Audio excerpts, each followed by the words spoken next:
የኢትዮጵያና ህንድ የረጅም ጊዜ ስትራቴጂካዊ ትብብር ለደቡብ አጋርነት ትልቅ አቅም እንደሚሆን ጠቅላይ ሚኒስትር ዶክተር አብይ አህመድ ተናገሩ።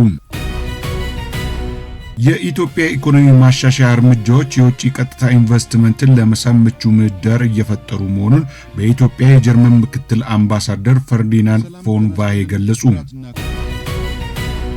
በቀይ ባህርና በአባይ ላይ የኢትዮጵያን ተፈጥሯዊ የመልማትና የመጠቀም መብት መንፈግ በፍጹም የማይቻል መሆኑን ምሁራን ተናገሩ።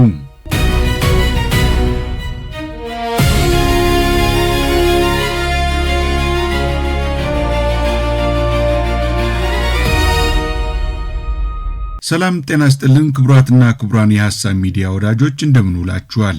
ይህ ከሐሳብ ሚዲያ የሚተላለፍላችሁ የዜና ሰዓታችን ነው። ከዚህ ሰዓት ጀምሮ ከሀገር ውስጥ የተገኙ አበይት መረጃዎችን መራርጠን እናጋራችኋለን። አብሬያችሁ ቆይታ የማደርገው ቴድሮስ ብርሃኑ ነኝ። አብራችሁን ቆዩ። የኢትዮጵያና ህንድ የረጅም ጊዜ ስትራቴጂካዊ ትብብር ለደቡብ አጋርነት ትልቅ አቅም እንደሚሆን ጠቅላይ ሚኒስትር ዶክተር አብይ አህመድ ተናገሩ። አሁን ላይ በሁለቱ ሀገራት መካከል የተፈጠረው ስትራቴጂክ ግንኙነት እያደገ በህዝቦች መካከል የባህል ትስስር ፈጥሯልም ብለዋል። ጠቅላይ ሚኒስትር ናሬንድራ ሞዲ ኢትዮጵያን በመጎብኘቱና የኢትዮጵያና ህንድን ግንኙነቶች እንዲጠናከሩ ለሚያደርጉት ጥረት ምስጋና አቀርባለሁ ያሉት ጠቅላይ ሚኒስትሩ ትስስራችንን ወደ ስትራቴጂካዊ ደረጃ ከፍ ለማድረግ የተወሰነው ውሳኔ በሁለቱ ሀገሮቻችን መካከል ትብብራችንን ለማላቅና የጋራ እድገትን ለመተለም አዲስ ምዕራፍ መክፈቱን የሚያመላክት ታሪካዊ እጥፋት ነው ብለዋል። ጠቅላይ ሚኒስትር ናሬንድራ ሞዲ በእርግጠኝነት እንደገና ለመጎብኘት እድል ያገኛሉ። በዚህ ተስፋ ሀገራችን በታሪካዊ ባህላዊና ዲፕሎማሲያዊ ግንኙነት ጋር ሁሌም ትቆራኛለች ሲሉም ሐሳባቸውን በማህበራዊ ትስስር ገጻቸው አስፍረዋል። ለሁለት ቀናት ይፋዊ የሥራ ጉብኝት ኢትዮጵያ የነበሩት የህንዱ ጠቅላይ ሚኒስትር ናሬንድራ ሞዲ በበኩላቸው የአንበሶቹ ምድር በሆነችው በታላቋ ኢትዮጵያ መገኘት እጅግ ታላቅ የደስታ ስሜት ይሰጣል። የተወለድኩባት የህንዷ ጉጅራትም የአንበሶች ቤት በመሆኗ ለኔ ልዩ ስሜት አለው ሲሉም ስሜታቸውን ገልጸዋል። ህንድ በተለይ በአፍሪካ በጸጥታና በሰላም እንዲሁም ሌሎች ዘርፎች ትስስር ለማድረግ ኢትዮጵያ ስትራቴጂካዊ አገር መሆኗንም ተናግረዋል። ይህንንም ሰፊ የህንድ አፍሪካ ትብብር ለማጠናከር ኢትዮጵያ የአፍሪካ ማዕከል መሆኗን ጠቁመዋል። የኢትዮ ህንድ ትብብር በወታደራዊ፣ በሳይበር ደህንነት፣ በኢንዱስትሪ ዘርፍና በአቅም ግንባታ ላይ ትኩረት የሚያደርግ መሆኑንም አብራርተዋል። ክቡራትና ክቡራን የሐሳብ ሚዲያ ወዳጆች ይህንኑ የህንዱን ጠቅላይ ሚኒስትር ጉብኝትና አጠቃላይ የነበራቸውን ጊዜ በተመለከተ ወደ ኋላ ላይ ባልደረባችን አዳም ያሲን ሰፋ አድርጎ የሚነግረን ጉዳይ ይኖራል።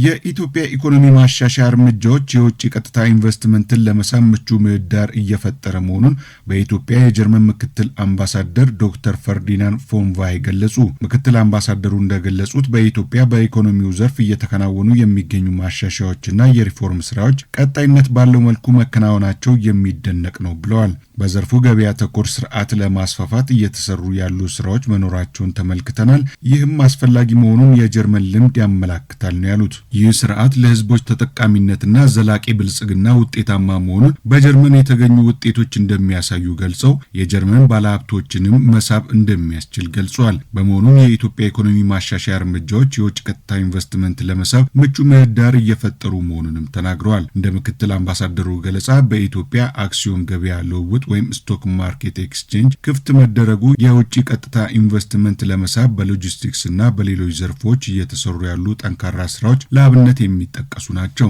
ከአውሮፓ የንግድ ማህበረሰብ ጋር የንግድ ግንኙነትን ለማጠናከር የተለያዩ ተግባራት እየተከናወኑ መሆናቸውንም ተናግረዋል። ይህም ተወዳዳሪነትን ለማሳደግ፣ ጥራትና አገልግሎትን ለማሻሻል፣ በአጠቃላይ የሀገሪቱን ኢኮኖሚ የበለጠ ለማነቃቃት ወሳኝ ነው ብለዋል። በኢትዮጵያ በርካታ ዘርፎች እምቅ ኢንቨስትመንት አቅሞች መኖራቸውንም አንስተዋል። ለአብነትም በአረንጓዴ የኃይል ምንጭ፣ በታዳሽ ኃይል ዘርፍ እምቅ አቅም መኖሩን ጠቅሰው ይህ ለዓለም ገበያ ብራንድ መሆን ይችላል ነው ያሉት። በጨርቃጨርቅ ዘርፍ፣ በሎጂስቲክስ፣ ጉምሩክ፣ በኢንፎርሜሽን ቴክኖሎጂና በሌሎች ዘርፎች እምቅ አቅሞች መኖራቸውንም አንስተዋል። በኢትዮጵያ የውጭ ቀጥታ ኢንቨስትመንትን ለመሳብ ምቹና ተወዳዳሪነትን ለማሳደግ እየተሰሩ ያሉ ስራዎችን ማጠናከር እንደሚገባም ተናግረዋል። የኢትዮጵያና የጀርመን የሁለትዮሽ ግንኙነት በዓለም አቀፍ ደረጃ ጠንካራ ከሆኑት የጀርመን የሁለትዮሽ ግንኙነቶች የሚጠቀስ መሆኑንም ገልጸዋል። በግብርና የግል ሴክተር የቴክኒክና ሙያ ትምህርትና ስልጠና ዘርፍ በትምህርት ምርምርና ጥናት መልካም አስተዳደርና ሌሎች ዘርፎች ለብዙ ዓመታት የዘለቀ ጠንካራ የሁለትዮሽ ትብብር መኖሩንም አንስተዋል። ኢትዮጵያና ጀርመን የ3 ዓመት የትብብር ማዕቀፍ ስምምነት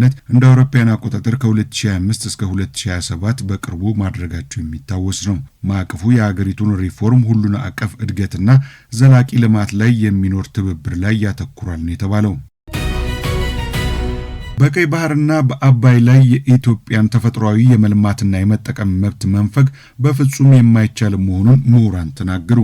የኢትዮጵያን የመልማትና የእድገት ጉዞ የማደናቀፍ የግብጽ ቅኝ ግዛት ትርክት በዚህ ዘመን ትርጉም አልባና ተቀባይነት የሌለው መሆኑንም ምሁራኑ ተናግረዋል።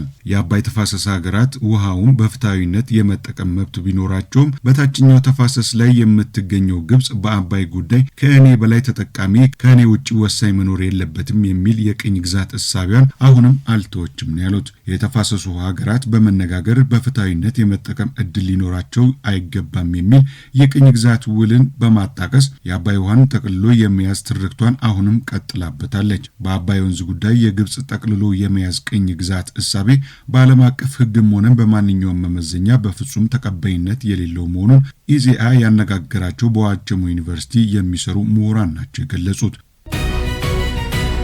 የተወደዳችሁና የተከበራችሁ የሀሳብ ሚዲያ ወዳጆች አሁን ወደ ዝርዝር ጉዳያችን የምናልፈው ቀደም ሲል በመግቢያችን ላይ የነገርናችሁን የህንዱ ጠቅላይ ሚኒስትር ጉብኝትና አጠቃላይ ሁኔታን በተመለከተ አደም ያሲን ያዘጋጀውን ሰፋ ያለ መረጃ ተከታትለን ተመልሰን እንገናኛለን።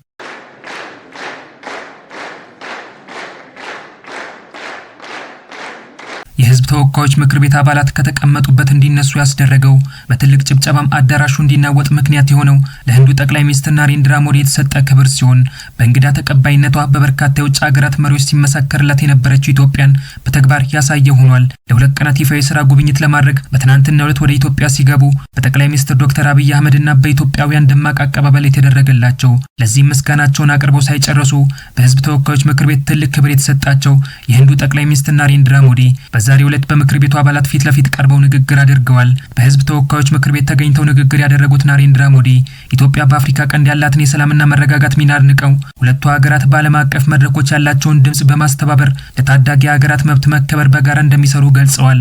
በሀገራቸው የሚገኙ ዜጎችን መብት በመርገጥ ለስደት የዳረጉትን መሪ የማይጎበኙት፣ በውጭ ሀገራት ውስጥ ግጭትን የሚጠምቁትን የአፍሪካውን አምባገነኑን መሪ ዞሮ ያላዩት፣ ቀዳሚ ምርጫቸውንም ኢትዮጵያንና ጠቅላይ ሚኒስትር ዶክተር አብይ አህመድንም ያደረጉት ናሬንድራ ሞዲ ሀገራቸው ህንድ ከኢትዮጵያ ጋር ያላትን የቆየ ታሪካዊ ግንኙነት ይበልጥ ለማጠናከርና በልማት ዘርፎች በጋራ ለመስራት ቁርጠኛ መሆኗን ተናግረዋል። በዛሬው ንግግራቸው ላይ ህንድ ለኢትዮጵያ የልማት ጉዞ አስፈላጊውን ድጋፍ እንደምታደርግ የገለጹት ጠቅላይ ሚኒስትሩ ሀገራቸው በቴክኖሎጂ ሽግግር፣ በግብርና፣ በትምህርት ከኢትዮጵያ ጋር በትብብር ለመስራት ፍላጎት እንዳላት አረጋግጠዋል። በትናንትናው ዕለት በኢትዮጵያ ደማቅ አቀባበል የተደረገላቸው በጠቅላይ ሚኒስትር ዶክተር አብይ አህመድም የኒሻን ሽልማት የተበረከተላቸው የህንዱ ጠቅላይ ሚኒስትር ናሬንድራ ሞዲ ደስታቸውን በኤክስ ማህበራዊ ድረገጻቸው ላይ በአማርኛ ቋንቋ አስፍረዋል። ጠቅላይ ሚኒስትሩ ትናንት ምሽት የኢትዮጵያ ታላቅ ክብር ኒሻን ላበረከቱልኝ የኢትዮጵያ ህዝብና መንግስት ምስጋኔን አቀርባለሁ ብለዋል።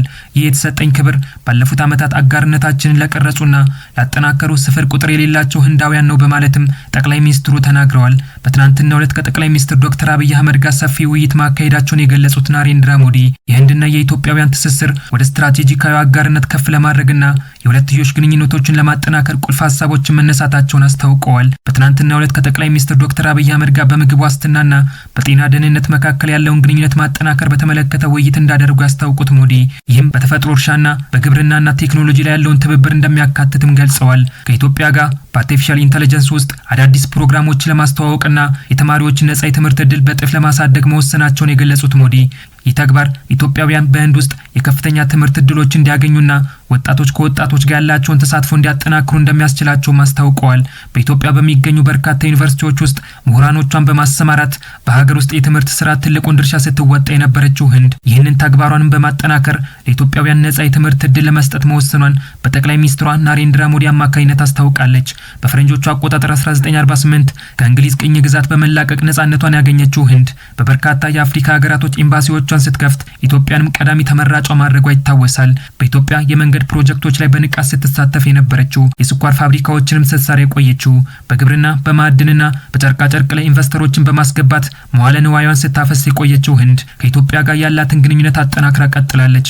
ለ74 ዓመታት በኢኮኖሚ በማህበራዊ ጉዳዮች ላይ ግንኙነታቸውን ሲያጠናክሩ የነበሩት ሁለቱ ሀገራቶች ይህንን ግንኙነታቸውን የሚያጠናክሩበት በሮችንም ከፍተዋል። በብሪክስ አማካኝነት ከኢትዮጵያ ጋር ያላትን ግንኙነት ያጠናከረችው ህንድ ጠቅላይ ሚኒስትሯ ናሬንድራ ሞዲን ወደ አዲስ አበባ ልካለች። በትናንትናው ዕለት ህንድ ጠቅላይ ሚኒስትሯ ናሬንድራ ሞዲን ከ15 ዓመታት በኋላ ወደ ኢትዮጵያ እንድትልክ ያስደረጉት ከመሪው ጋር ውይይት ያደረጉት ጠቅላይ ሚኒስትር ዶክተር አብይ አህመድ ሁለቱ ሀገራት ለበርካታ ዓመታት በንግድ፣ በዲፕሎማሲ፣ በትምህርትና በባህል ጉዳዮች ላይ ግንኙነት ሲያደርጉ መቆየታቸውን ተናግረዋል። Our two countries share over thousands of years of connection through trade, diplomacy, education, culture, and even in our food and traditions. የኢትዮጵያ ኢኮኖሚ በጠንካራ የእድገት ጎዳና ላይ መሆኑን የገለጹት ጠቅላይ ሚኒስትር ዶክተር አብይ አህመድ ሀገሪቱ በባለፈው ዓመት 9.2 በመቶ የሀገር ውስጥ ምርት እድገት ማስመዝገቧንና በዚህ ዓመት ከ10 በመቶ በላይ እድገት ታስመዘግባለች ተብሎ እንደሚጠበቅም አስታውቀዋል። Our economy, Ethiopian economy, is performing strongly. Last year we grew 9.2%, and this year we're expecting 10.3% GDP growth. ህንድ ለኢትዮጵያ ግንባር ቀደም የውጭ ቀጥተኛ ኢንቨስትመንት ምንጭ ነች ያሉት ጠቅላይ ሚኒስትር ዶክተር አብይ አህመድ ከ615 በላይ የህንድ ኩባንያዎች በኢትዮጵያ ውስጥ እንደሚሰሩም ተናግረዋል። India is a leading source for our FDI. We have more than 615 Indian companies which is investing in Ethiopia. ጠቅላይ ሚኒስትሩ አክለውም የሁለቱ ሀገራት የኢኮኖሚ አጋርነት የተገነባው በመተማመን ላይ እንደሆነ ገልጸው ታሪካዊ ግንኙነቶችን ወደ ስትራቴጂካዊ አጋርነት ማሻሻል ወቅታዊና ተገቢ ነው ሲሉም ተደምጠዋል።